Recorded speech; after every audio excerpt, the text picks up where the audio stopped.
warahmatullahi wabarakatuh.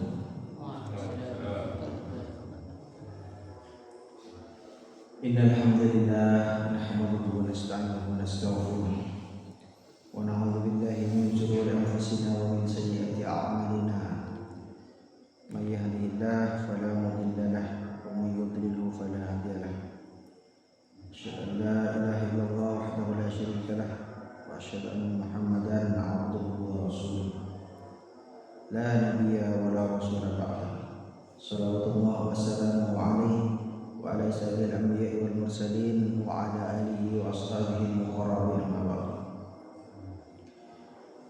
Raditu billahi rabba wa bil islami dina wa bi Muhammadin nabiyya wa rasula. Rabbi zidni 'ilma warzuqni fahma. Rabbi shrah li sadri wa yassir li amri wahlul 'uqdatam min lisani yafqahu qawli. Allahumma 'allimna ma yanfa'una wanfa'na bima 'allamtana wa zidna 'ilma wa 'amalan mutaqabbala. Puji syukur kita kepada Allah Subhanahu wa taala atas limpahan nikmat dan karunia yang Allah berikan kepada kita berupa nikmat iman dan nikmat takwa, sehingga karenanya kita dapat terketuk, hati kita dapat terketuk untuk melaksanakan sholat subuh secara berjamaah.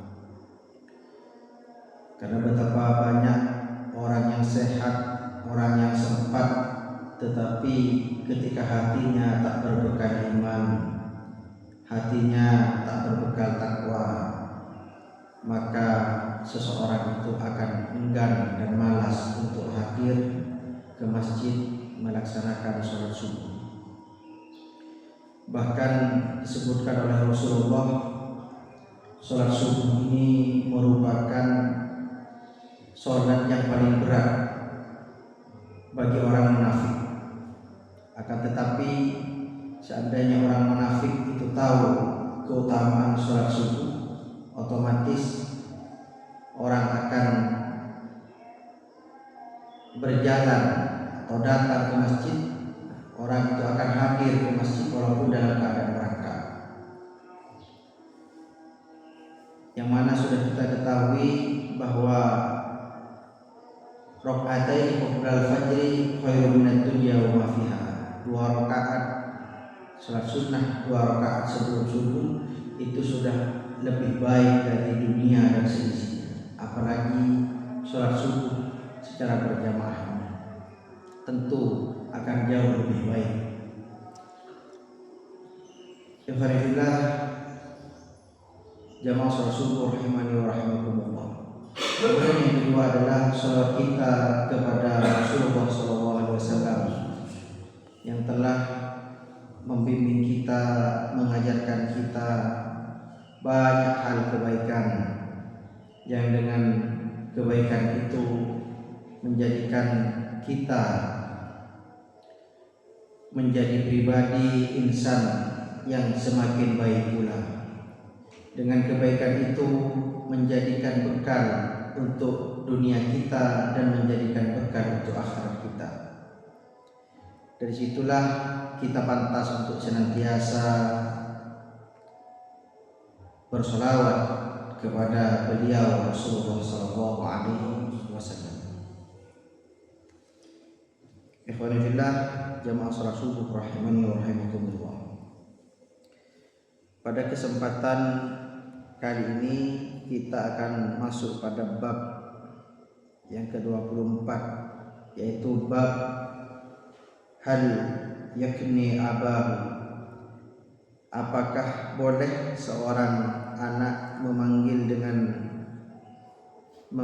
ayahnya dengan sebutan atau kunyahnya, panggilannya? Ini ada 2 hadis. Yang pertama hadis yang ke-45. Haddatsana Abdurrahman bin Syaibah, telah menceritakan kepada kami Abdurrahman bin Syaibah. Qala, ia berkata, akhbarani Yunus bin Yahya, telah menghabarkan kepadaku Yunus bin Yahya an ibni Nabatah dari ibni Nabatah an Ubaidillah ibni Muhibin dari Ubaidillah bin Muhib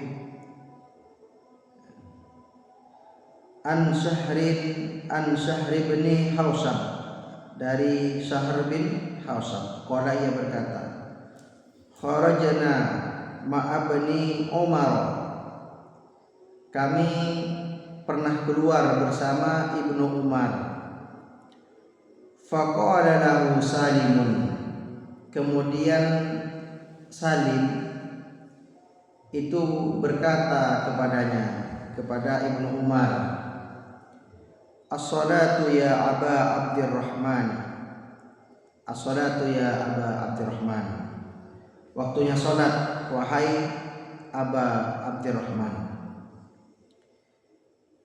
Ketika ini kejadiannya ketika waktu sholat sudah masuk diberi peringatan oleh Salim tadi kepada Ibnu Umar.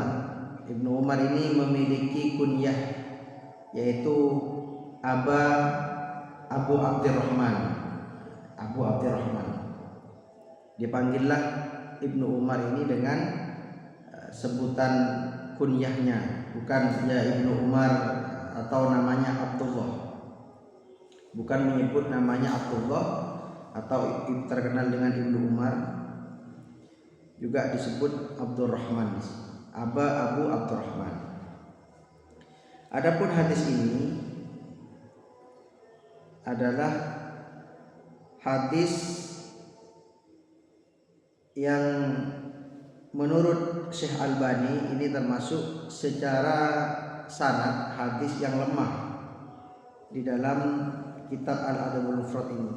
Di dalam kitabnya beliau mentahqiq Al-Adabul Mufrad ini dan dianggap hadis ini adalah lemah.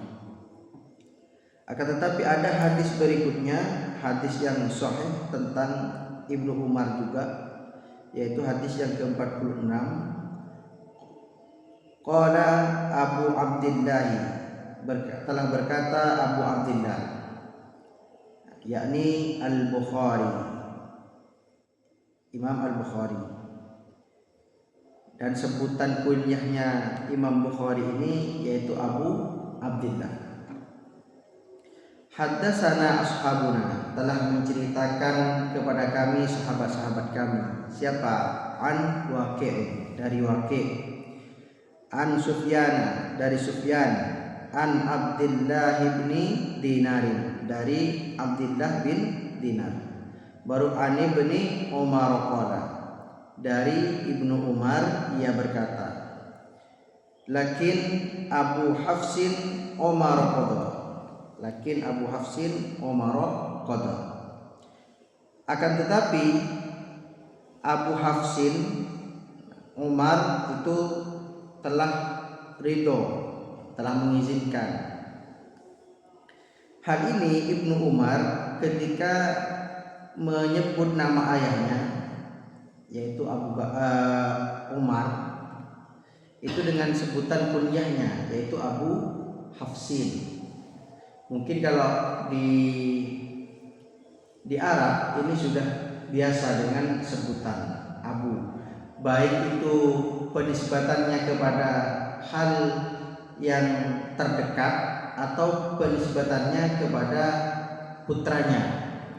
Misalkan Abu Hurairah karena senang kepada kucing, betul-betul memelihara kepada kucing, maka disebutlah Abu Hurairah, bapak kucing.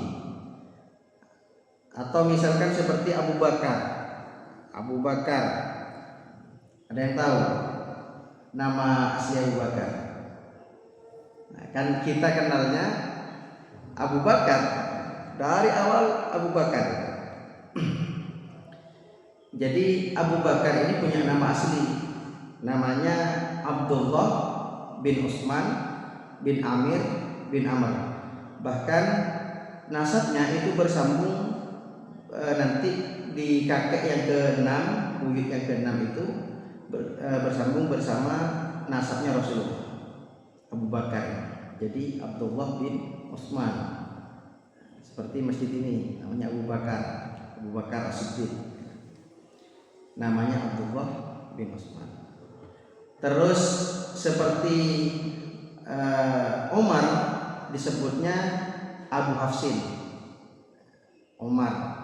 Kalau tadi Abdullah bin Utsman disebut Abu Bakar, Umar disebut Abu Hafsin. Kemudian kalau seperti Sayyidina Ali itu disebut dua, Abu Turab. Abu Turab ini bapaknya debu, pasir.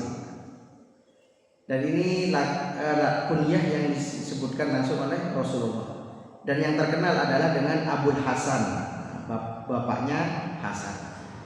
Ini kalau di Arab seperti itu pemanggilannya kepada kunyah. Adapun di Madura mungkin ada ya, rata-rata kan seperti itu. Kalau misalkan anaknya Ahmad pan Ahmad, Muhammad pan Muhammad, di penisbatannya kepada anaknya. Ini di Arab sudah seperti ini, penisbatan kepada anak panggilannya.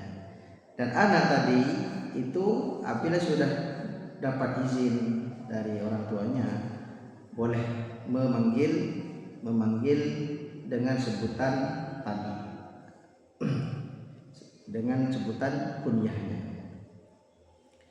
Ini hadis yang membolehkan kita memanggil tadi dengan sebutan atau panggilan kunyah. Karena kunyah ini kalau di Arab itu adalah hal yang istimewa, spesial untuk dipanggil.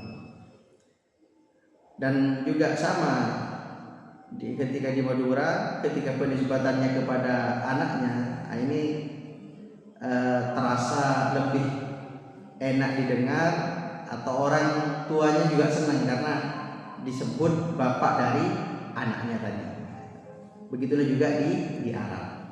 Sehingga ini yang membolehkan seorang anak tadi memanggil orang tuanya dengan kunyah tadi. Jadi barangkali ini dua hadis tentang bolehnya seorang anak apabila sudah ada mengizinkan dari orang tuanya untuk memanggil kunyahnya, maka itu dibolehkan. Semoga bisa bermanfaat. Untuk yang hadis ke-46 tadi ini hadis sahih rawahu al-Baihaqi, Imam Baihaqi. Terus At-Tahawi juga, At-Tahawi fi Syarhil Ma'anil Athar kitabnya. Cuman Imam Syekh Albani ini menganggapnya hadis yang dhaif, akan tetapi pentahqiq kitab ini menganggap hadis ini sahih. Jadi kali ini pentahqiq hadis ini tidak setuju dengan pendapat dari Syekh Albani. Wallahu a'lam bishawab. Apabila ada kesalahan atau salah dalam penerjemahan mohon dikoreksi dan mohon dimaafkan, karena itu datangnya dari saya. Apabila ada kebenaran itu datangnya dari Allah Subhanahu wa taala. Aqulu qouli hadza wa astaghfirullaha li wa lakum wa li sa'iril muslimin wal muslimat fastaghfiruhu innahu huwal ghafurur rahim. Assalamualaikum warahmatullahi wabarakatuh.